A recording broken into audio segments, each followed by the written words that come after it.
Assalamualaikum warahmatullahi wabarakatuh. Ahbabi fillah, akkamitti naa jirtan? Fayyaa naa qabdanii khayrii hojjechaa jirtan mara rabbiin isinirraa haa eebalu. Ji'a Sha'abaanaa eega walakkaa ga'e soommanuun ni dandahama. Mee rahmata rabbiitiin waan rabbiin narratti sadaqate tanarraa waa takka nuun haa ji'u. Viidiyoo tana hanga maayyiitti dhaggeeffadhu, eegasii yaada kee bilisaan kannadhu. Faalleessuun mirga keetii garuu arrabsuu hin dandeessuun sin jedha.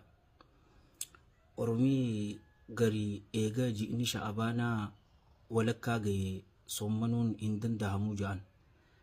Ragaa fidadhaa yoo jetteeni ragaa hadiisa kana fidatan. والحديث رواه الإمام الترمذي في الجامع رحمة الله عليه رحمة واسعة من حديث أبي هريرة رضي الله عنه قال رسول الله صلى الله عليه وآله وسلم: إذا بقي نصف من شعبان فلا